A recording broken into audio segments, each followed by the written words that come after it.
आप सबको जोहार और नमस्कार। मैं हूं अभिषेक और आप देख रहे हैं अबुआ झारखंड न्यूज। समय हो चला है झारखंड की सभी प्रमुख खबरों को जानने का और उनसे अपडेट होने का, तो वीडियो को लाइक और चैनल को सब्सक्राइब करना ना भूलें। मैया सम्मान योजना से लगातार क्यों कट रहे हैं महिलाओं के नाम, हेमंत सरकार ने अब बताई असली वजह। झारखंड विधानसभा में मंत्री सुदिव्य कुमार ने बजट कटौती प्रस्ताव के विरोध में सरकार का पक्ष रखते हुए मैया सम्मान योजना पर सफाई दी। उन्होंने कहा कि चुनाव पूर्व तत्कालीन सांसदों विधायकों के दबाव में अधिकारियों ने अयोग्य लाभुकों को भी योजना का लाभ दिया था। सरकार बनने के बाद समीक्षा कर केवल अयोग्य लाभुकों के नाम हटाए गए हैं। भाजपा विधायक राज सिन्हा ने आरोप लगाया कि पहले 65 लाख महिलाओं का रजिस्ट्रेशन हुआ था, लेकिन केवल 30 लाख को ही लाभ मिला, जिससे असंतोष बढ़ रहा है और धनबाद के अंचल कार्यालयों में रोज विवाद हो रहे हैं। झारखंड में जल्द होगी 4919 पदों पर पुलिस की बहाली, भाजपा विधायक के सवाल पर मंत्री ने सदन में दिया जवाब। विधानसभा में झारखंड पुलिस बल की कमी और अधिक ड्यूटी का मामला जोरों शोर से उठा। भाजपा विधायक शत्रुघ्न महतो ने सरकार को घेरा। उन्होंने आरोप लगाया कि पुलिस कर्मियों पर अत्यधिक दबाव है और इससे अपराध दर बढ़ रही है। उन्होंने शीघ्र नियुक्ति की मांग की। जवाब में प्रभारी मंत्री योगेंद्र महतो ने कहा कि राष्ट्रीय औसत से राज्य में पुलिस बल की संख्या अधिक है और 4919 पदों की भर्ती प्रक्रिया शुरू हो चुकी है। भाजपा विधायक ने देरी पर सवाल उठाया, जिस पर मंत्री ने हालिया भर्ती में हुई दुर्घटनाओं और नए नियमों का हवाला देते हुए जल्द प्रक्रिया पूरी करने का आश्वासन दिया। आदिवासी स्वशासन और पेशा कानून में क्या हो महिलाओं की भूमिका। चाईबासा के पड़ियारपी में 2 दिवसीय महिला कार्यशाला आयोजित हुई, जिसमें 3 जिलों के 70 महिलाओं ने भाग लिया। ज्योत्सना तिर्की ने महिलाओं की सशक्त भूमिका पर जोर दिया, जबकि सुशीला बोदरा ने कृषि, वन उत्पाद और घरेलू अर्थव्यवस्था में उनके अधिकारों की बात की। कार्यशाला में आदिवासी स्वशासन, पेशा कानून, पर्यावरण, महिला मजदूरों के कानूनी अधिकार और सरकारी योजनाओं पर चर्चा हुई। वक्ताओं ने अपने अनुभव साझा कर महिलाओं को सशक्त बनाने पर जोर भी दिया। धर्मांतरण और कथित बांग्लादेशी घुसपैठियों के खिलाफ पूर्व सीएम चंपई सोरेन ने फिर खोला मोर्चा। पूर्व मुख्यमंत्री चंपई सोरेन ने बांग्लादेशी घुसपैठ और धर्मांतरण के खिलाफ लंबी लड़ाई लड़ने का संकल्प दोहराया। जामताड़ा में एक कार्यक्रम में उन्होंने कहा कि संथाल परगना में आदिवासी समाज अल्पसंख्यक होता जा रहा है, जबकि घुसपैठिया जमीनों को कब्जा कर रहे हैं। उन्होंने मांग की कि धर्म बदलने वालों को आरक्षण का लाभ नहीं मिलना चाहिए, जैसे कि सुप्रीम कोर्ट के नवंबर 2024 के फैसले में स्पष्ट किया गया है। उन्होंने इसे आदिवासी समाज के अधिकारों पर अतिक्रमण बताते हुए कड़ा विरोध जताया। अडानी से सस्ती बिजली नहीं मिली, स्ट्रीट लाइट घोटाले पर बहस। विधानसभा में मंत्री ने बताया कि गोड्डा स्थित अडानी पावर प्लांट से झारखंड को सस्ती बिजली नहीं मिली और वह बांग्लादेश भेजी गई। बिजली टैरिफ बढ़ोतरी पर निर्णय विद्युत नियामक आयोग लेता है, जबकि सरकार ने 200 यूनिट फ्री बिजली और बकाया माफी की योजना लागू की। स्ट्रीट लाइट के मुद्दे पर मंत्री ने कहा कि रघुवर सरकार के दावे के विपरीत 18,000 लाइट गायब पाई गई। इस पर विधायक सीपी सिंह ने जांच की चुनौती दी। जेएमएम ने लोहरदग्गा जिला अध्यक्ष की घोषणा की, मोजमिल अहमद को तीसरी बार जिम्मेदारी। झारखंड मुक्ति मोर्चा की केंद्र कमेटी ने मोजमिल अहमद को लगातार तीसरी बार लोहरदग्गा जिला अध्यक्ष नियुक्त किया। तिवारी उरांव को जिला उपाध्यक्ष और अनिल उरांव को जिला सचिव बनाया गया। मोजमिल अहमद ने मुख्यमंत्री हेमंत सोरेन के प्रति आस्था जताते हुए संगठन को मजबूत करने का संकल्प भी लिया। रांची में बनेगा नया सचिवालय भवन और मार्केटिंग कॉम्प्लेक्स, नए वित्तीय वर्ष में शुरू होगा काम। झारखंड नगर विकास विभाग ने वित्तीय वर्ष 2025-26 में रांची में कई महत्वपूर्ण योजनाएं शुरू करने का लक्ष्य रखा है। इनमें नया सचिवालय भवन, वरिष्ठ अधिकारियों के लिए आवास और बुनियादी ढांचे का विकास शामिल है। रांची के 3 प्रमुख स्थानों रातू रोड, बकरी बाजार और सैनिक मार्केट में मार्केटिंग कॉम्प्लेक्स और पार्किंग सुविधाएं विकसित की जाएंगी। 2019 में प्रस्तावित सचिवालय भवन की योजना अब पुनः सक्रिय की जा रही है, जिसके लिए डीपीआर और डिजाइन तैयार किया जाएगा।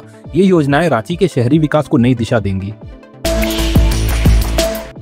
प्राइवेट स्कूल की मनमानी पर 2.5 लाख तक जुर्माना लगा सकती है कमेटी, मंत्री रामदास सोरेन ने सदन में दिया जवाब। झारखंड विधानसभा में प्राइवेट स्कूल की मनमानी और रीएडमिशन के नाम पर फीस बढ़ोतरी का मुद्दा उठा। विधायक रागिनी सिंह ने आरोप लगाया कि स्कूल हर साल 10 से 20% फीस बढ़ाते हैं और किताबों पर जबरन कमीशन वसूलते हैं। शिक्षा मंत्री रामदास सोरेन ने जवाब में बताया कि फीस नियंत्रण के लिए स्कूल और जिला स्तर पर समितियां बनाई गई है, जो जरूरत पड़ने पर स्कूल प्रबंधन पर 2.5 लाख तक का जुर्माना लगा सकती है। सदर अस्पताल में ऑक्सीजन प्लांट नहीं हुआ चालू, 4 साल से बंद पड़ा है प्लांट।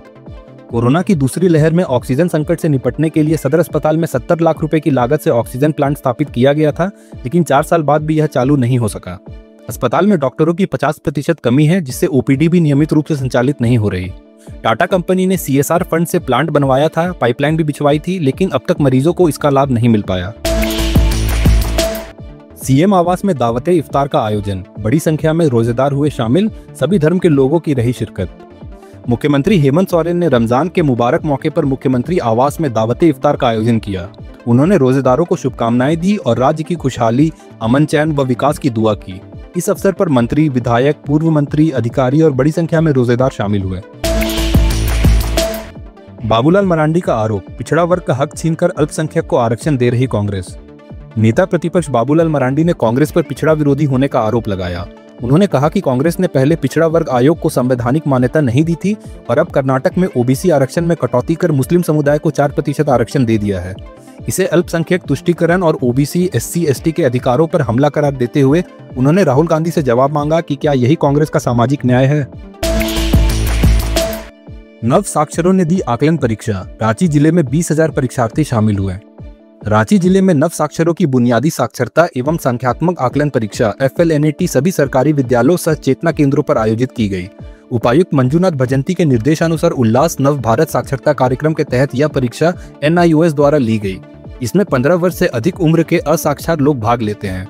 33% अंक प्राप्त करने वाले को NIOS द्वारा साक्षरता प्रमाण पत्र दिया जाता है, जिससे वे आगे शिक्षा जारी रख सकते हैं। दिल्ली में होगी जिला कांग्रेस कमेटी अध्यक्षों की बैठक, राष्ट्रीय अध्यक्ष खड़गे करेंगे संबोधित।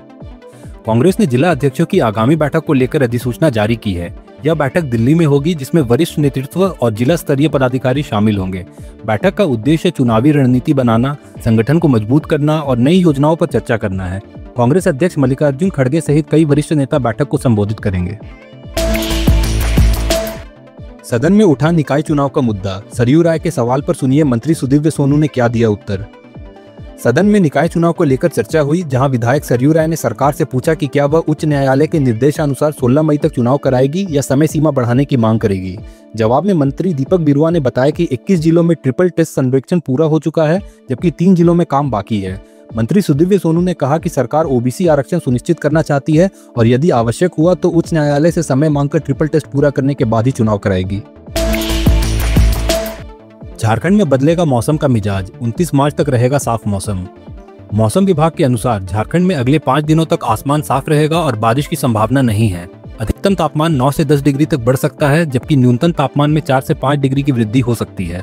रांची का तापमान 35 डिग्री सेल्सियस तक पहुंच सकता है। बीते रविवार को राज्य के कई जिलों में हल्की बारिश हुई, जिससे तापमान में गिरावट आई थी। हालांकि 24 मार्च से मौसम साफ रहेगा और 29 मार्च तक इसी तरह बने रहने का अनुमान है। रांची के डोरंडा थाना की पुलिस पैसा मांगती है, विधायक सीपी सिंह ने विधानसभा में उठाया मामला। झारखंड विधानसभा में भाजपा विधायक सीपी सिंह ने रांची के डोरंडा थाना पुलिस पर गंभीर आरोप लगाए। उन्होंने सदन में बताया कि 2 युवकों को 3 दिनों तक अवैध रूप से हिरासत में रखा गया और बाद में पैसे की मांग की गई। विधायक के अनुसार दोनों युवक अपने निर्माणाधीन घर में पानी पटाने जाते थे, लेकिन पड़ोस में हुई चोरी के शक में पुलिस ने उन्हें उठा लिया। सीपी सिंह ने कहा कि कानून के तहत 72 घंटे तक किसी को बिना कानूनी आधार में थाने में नहीं रखा जा सकता है।